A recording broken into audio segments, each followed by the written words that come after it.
श्रीमते श्रीवराहमहादेशिकाय नमः। श्रीमते रङ्गरामानुजमहादेशिकाय नमः। श्रीमते वेदान्तरामानुजमहादेशिकाय नमः। श्रीमते निगमान्तमहादेशिकाय नमः। श्रीमते भगवते भाष्यकाराय महादेशिकाय नमः। श्रीमते बकुलभूषणमहादेशिकाय नमः। श्रीतरङ्गमहनन्दिनी हेमाब्जनायिका समेत श्रीदेवनाथपरब्रह्मणे नमः। श्री अलर्मेल्मङ्का नायिका समेत श्री श्रीनिवासपरब्रह्मणे नमः।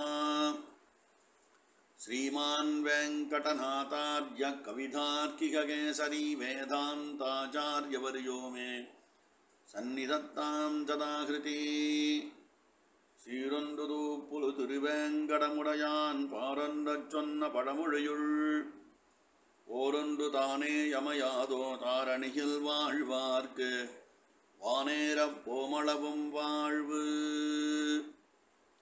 ஸ்ரீமதே நிகமாந்த மகாதேசிகாய நமஹ. ஒரு பாக்யவசத்தாலே இந்த தயாசதகம் என்ற கிரந்தத்தை அனுபவிப்பதற்கு எம்பெருமான் நமக்கெல்லாம் அனுகிரகம் பண்ணியிருக்க. அவன் அனுகிரகமானது வெவ்வேறு விதங்களாலே நமக்கு கிடைச்சிருக்கு. கிரந்தம் சேவிக்கிற ஒரு அனுகிரகம், அர்த்தம் தெரிஞ்சுக்கிற அனுகிரகம், அதை நம்ம யூடியூப் சேனல் மூலமாக ஆற்றுல உட்காண்டபடி கேட்டுக்கிறது ஒரு அனுகிரகம். நேராக உபன்யாசம் போய் நேராக கேட்க வேண்டாம், எப்போ நினச்சாலும் இதை ஓப்பன் பண்ணி கேட்டுக்கலாம். இப்படி பல்வேறு விதமான அனுகிரகங்கள் சீனிவாசன் நமக்கு பண்ணியிருக்க. எல்லாமே சாட்சாத் தயாதேவியினுடைய அந்த அனுகிரகமுடைய பரிவாகம்தான்னு தெளிவாக சொல்கிறார். இப்போது நேற்றைய பாசுரம் 104வது பாசுரத்திலே ஒரு அச்சேதனமான வஸ்து நான், இந்த வீணை அச்சேதனமாக ஒரு வீணா விசேஷம், அப்படி இருக்கக்கூடிய என்னை எம்பெருமான் மீட்டு இந்த தயாசதகத்தை பண்ணார்.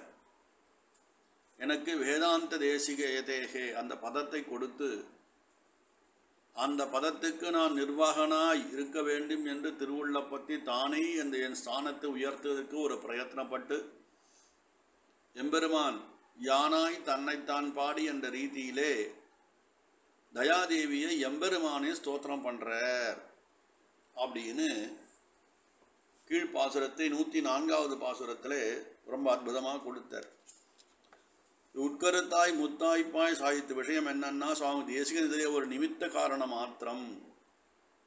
எல்லா காரியத்தையும் பண்ணது திருவேங்கடமுடையான். அவன் தயாதேவியை தான் நேராக பாடுவதை விட்டுவிட்டு என் மூலமாக அவளை ஸ்துதிக்கிறான் அப்படின்னு இந்த தயாசதகமானது தயாதேவியை பற்றி சீனிவாசன் பாடினது அப்படின்னு 104வது ஸ்லோகத்தில் பெரிவாளெல்லாம் நமக்கு சுவாமி தேசிகன் சாதித்ததாக வியாக்கியானம் பண்ணி கொடுக்கிறார். இன்றைய தின பாசுரமானது 105வது பாசுரம். அனவதிமதிகிருத்ய சீனிவாசானுகும்பாம் அவிதித விஷயத்வாத் விஸ்ஸமவ்ரீடயந்தி விவித குசலநீவி வெங்கடேச பிரசூதா ஸ்துதிரிய மனவத்யா சோபதே சத்வபாஜாம். சோபதே சத்வபாஜாம் அற்புதமான பதம் போட்டிருக்க தேசிகன். அனவதிம் அதிகிருத்திய, நிரவதிகமானது, முடிவில்லாதது, எல்லையற்றதுன்னு ஒரு அர்த்தம். இதில் அதிகிருத்திய அது விஷயமாக கொண்டு யார் பண்ணுறானா, சீனிவாசானுகும்பாம் சீனிவாசனுடைய தயையை அப்படின்னு சொல்கிறார். அனவதியும் எல்லையற்றதான இந்த விஷயத்தை இந்த வெங்கடேச பிரசூதா, இந்த வெங்கடேசனிடத்திலிருந்து பிறந்ததும், அபிதித விஷயத்வாது இந்த விஷயமெல்லாம் சொல்லப்பட்ட தயாசதத்திலே சொல்லப்பட்ட விஷயம் மொத்தமும் கொஞ்சம் கூட ஒரு எள்ளளவு கூட பொய்யில்லாமல் சத்தியமான வார்த்தையாக இருக்கு. விஸ்வம் அப்படின்னா ஜகத்துன்னு அர்த்தம், உலோகம், எல்லோருக்கும் பெரிய வியாக்கியானம் பண்ணுறா. இதை கேட்டால் வெட்கம் உண்டாயிடுமோன்னா வெட்கம் வராது. ஏன்னா இதன் மூலமாக விவித குசல நீதின்னு ஒரு பதம் போட்டுக்கிறான் சுவாமி தேசிகன் அற்புதமாக. அதாவது எல்லாருக்கும் என்ன வேணும்? நல்ல விஷயம் வேணும். இதில் சகலவிதமான க்ஷேமங்களுக்கும் மூல நிதியாய் இருக்கும் இது அப்படின்னு சொன்னார்.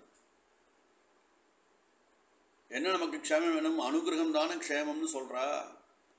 அதுக்கு இது மூல நிதியாக இந்த தயாசதகம் இருக்கும், வெங்கடேஸ்வருடைய வார்த்தை இருக்கும்னு சொல்கிறார். அனவத்தியான்னா நிர்தோஷகம் அப்படின்னு அர்த்தம். ஹேயம் இல்லாதது, தோஷமற்றதுமான இந்த ஸ்துதியானது எப்படி இருக்கும்னா நன்றாக விளங்கும். யாருக்கும் கேட்டாக்கா சத்வபாஜாம்னு ஒரு அற்புதமான பதம் போட்டிருக்கார். சத்வகுணமே எப்பவும் நிறைந்து எம்பெருமானே ஸ்தோத்திரம் பண்ணுறவா, யாருக்கும் தீங்கிழைக்காதவா, அப்படிப்பட்ட ஞானவான்களுக்கு இது மங்களமாக இருக்கும், நன்றாக இருக்கும்னு தேசிகன் சாய்க்கிறார். இதில் விஷயம் என்னன்னா, ஏன்னா இப்பேற்பட்டதான் உயர்ந்த கிரந்தத்தை அளவீட்டு செய்வா யாருன்னா நன்னா வாசிச்சவான் ஞானவான் பக்தி உள்ளவா தான் இதனுடைய வெயிட்டேஜை சொல்ல முடியும். நம்ம சாமானியாக சொல்ல முடியாது தேசிகின் ஞானத்தை, நமக்கு எந்த யோகியதையும் கிடையாது. ஆனால் நல்ல குணவான்களுக்கும் சத்வகுணமுள்ள ஞானவான்களுக்கும் இது நன்றாக இருக்கும்னா அவா திருவுள்ளத்துக்கும் நல்ல விஷயத்தை கொண்டு போகிறதுக்கு உண்டான யோகிதாம்சம் இந்த தயாசதகத்திலே இருக்குன்னு காட்டி இது சீனிவாசனுடைய விஷயம்னு காட்டுறார் எங்கள் தேசிகன். அனவதிம் அதிகிருத்திய சீனிவாசானுகும்பாம் அவிதித விடயத்வாது விஸ்வமீடயந்தின்னு சொல்லிட்டு அற்புதமாக கணக்கிலடங்காத அடக்க முடியாத சீனிவாசனுடைய தயை. இந்த ஸ்துதி பேச்சுக்கள் மொத்தமும் என்ன இவர் இப்படி பாடியிருக்காரு அப்படின்னு ஒரு வெக்கப்பட்டனும் போகாமல் சகல க்ஷேமத்தை அளிக்கக்கூடியதான் நிதியாயும் நிர்தோஷகமாயும் இருக்கக்கூடியதான் இந்த ஸ்ருதி சாத்விகாலுக்கு ரொம்ப அழகாக சோபனையை தரும்னு சொல்கிறாருங்க. இதில் பூர்வபாசுரத்தில் நிமித்த மாத்திரம் காரணம் சகையேவ கர்த்தா ஏஷகையேவ சாது கர்ம காரயத்தின்னு ஒரு வாக்கியம் உண்டு. என்னன்னா, இந்த தேவன் இந்த லோகத்துக்கு தேவனானவன், எவனை நாம் பரபிரம்மம்னு சொல்கிறோமோ அப்படிப்பட்டவன் நற்கர்மங்களை தானே செய்விக்கின்றான்னு சொல்கிறது ஸ்ருதி வாக்கியம். அப்படி இந்த சீனிவாசன் என்னை வச்சு இந்த தயாசதகத்தை பண்ணிட்டார். அதுக்கு எனக்கு இந்த ஸ்துதியின் ஆச்சாரியனாக வேங்கடநாதன் என்ற பெயரை கொடுத்தார். இதில் ஒரு திருவேங்கடத்துமுடையான் என்ற பெருமாளும் வேங்கடநாதன் என்ற திருநாமமும் பெயரில் ஒரு சாமியம் ஏற்படுத்தினார். ரெண்டு பேருக்கும் பொதுவான திருநாமமாக இருக்கு அப்படின்னு சொல்கிறேங்க. ரெண்டு பேருமே தயை ஸ்தோத்திரம் பண்ணும். நான் எத்தனை பட்டேன், என்னை வீணையாக கொண்டு எம்பெருமான் தயாதேவியில் அவனே பாடினான். ரெண்டு பேருமே தயை பாடும்படியான ஒரு பாக்கியம் கிடச்சிது எல்லாருக்கும் அப்படின்னு சொல்கிறேங்க. இந்த பாக்கியம் நான் பெற்றது அப்படின்னா பிரசூதா அப்படின்னு ஒரு பதம் போட்டு சொல்லியிருக்காருங்க. இது சாதாரண ஸ்துதி இல்லை சுவாமி, இரவல் வாங்கி பண்ணலை, இயற்கையாக வந்த ஸ்துதியாக இருக்குது அப்படின்றார். இந்த காவியத்துக்கு உண்டான புகழ் வேங்கடநாதனாகிய அந்த பெருமான் மூலமாக இந்த வேங்கடநாதனுக்கு கிடைச்சது, எனக்கே கொடுத்துட்டான் இவன் அப்படின்னு சொல்கிற இந்த இடத்துல இந்த குழந்தையாகிய இந்த தேசிகன் இருக்கேன்னு என்னை வச்சு அதை அவன் பண்ணிட்டான். இந்த வேங்கடேச பெருமாள் தான் இந்த தயாசதகம் ஆகிய அது ஒரு சின்ன குழந்தைன்னு வச்சுக்கோங்களேன், அதுக்கு கர்த்தாவாக இருக்கான். அவன் என் உள்ளத்திலேருந்து இந்த தயாசதகத்தை உச்சாரணம் பண்ணி வெளியில் கொண்டு வந்துட்டான், ஒரு ஸ்துதி பண்ணுறான். இந்த ஸ்துதினா என்ன அர்த்தம் அப்படின்னாக்கா, ரொம்ப நம்முடைய கூறத்தாழ்வான் ஒரு விஷயம் சாதிச்சிருக்க, நல்ல விஷயமாக தோஷம் வினா தோஷம் இல்லாமல் உண்மையாய் உள்ள குணங்களையே உள்ளது உள்ளபடி வர்ணிப்பது தான் ஸ்தோத்திரம். அதுதான் ஸ்தோத்திரத்துக்கு இலக்கணம்னு ஆழ்வான் சாதிக்கிறேன். ஸ்துதினா என்னன்னு கேட்டால் ஸ்தோத்திரம். இந்த ஸ்தோத்திரம் வஞ்ச புகழ்ச்சி அணியாக இருக்கலாம், இல்லை வேறு விதமாக இருக்கலாம். ஆனால் ஒரே விதமானது தயாதேவியை ஸ்தோத்திரம் செய்வது மட்டுமே அவருடைய அனுகிரகத்தை எப்படி இருக்கோ அப்படியே தேசிகன் சாதிச்சிருக்கார். அதுதான் ஒரு ஸ்துதியினுடைய இலக்கணம். உள்ளது உள்ளபடி சொல்லுது, பொய் கூறாதது தான். அந்த குணியாகிய தயாதேவிடத்திலே உள்ள குணங்களை சொல்லுவது தான் ஸ்தோத்திரம். அதுதான் துதின்னு சொல்கிறா. இந்த இடத்துல பொய் சொல்லி துதிச்சு நமக்கு தேசிகனுக்கு எந்த ஒரு மங்களமும் வர வேண்டியதில்லை. தனக்கு கிடைச்ச பொற்காசுகளே ஒரு ஏழை பிராமணனுக்கு கொடுத்துட்ட தேசிகன் அவன் நிமித்தமாக அந்த ஸ்ரீஸ்துதியை பாடி இல்லையா? அப்படிப்பட்டவர் ஏன் பொய் சொல்ல போறே? அவர் பேசின மொத்த வாக்கும் சத்தியமே அப்படின்னு பெரியவா சொல்லியிருக்கார். பொய்யா ஸ்துதி பண்ணாங்க ஒரு வெக்கம் வந்துடும் இல்லையா? இல்லாத பொல்லாத எட்டு கட்டி சொல்கிறான் டாய்வன் எல்லாரும் ஒரு நம்ம பரிகாசம் பண்ண மாட்டாளா? அப்படி இல்லை. இது அப்படி சொன்னாலும் சொல்கிறவாளுக்கும் ஒரு லஜ்ஜை இருக்கும், கேட்குறவாளுக்கும் லஜ்ஜை இருக்கும் இல்லையா? வானத்தை வில்லா வளைச்சிருவான்னு என்னை பார்த்து யாராவது சொன்னாக்கா சத்தியமாக சொல்லணும், எனக்கும் அசிங்கமாக இருக்கும், சொல்கிறவாளுக்கும் ரொம்ப கேவலமாக இருக்கும். அப்படிலாம் இல்லாமல் தயையை பற்றி சுவாமி தேசிகன் திருவாக்களே இந்த மொத்த விஷயமும் சத்தியம், சத்தியமான குணங்களை மட்டுமே சுவாமி தேசிகன் இங்கே வர்ணிச்சிருக்கார் அப்படின்னு சொல்லியும் இல்லையா? இந்த ஸ்துதி விஷயங்கள் சத்தியமாக இருப்பதனாலே வெட்கப்படுவதற்கு கொஞ்சம் கூட இங்கே இடம் இல்லை.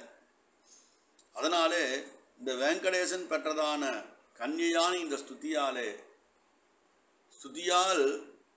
இது நல்ல விஷயம் நமக்கு நடக்கிறது. இந்த குலத்திற்கும் பெரும் கீர்த்தி ஏற்படும் அப்படின்னு சொல்கிறார். இந்த ஸ்துதியை யார் யார் அபிமானிக்கிறா அப்படின்னா நல்ல சாத்விகால் அபிமானிக்கிறா.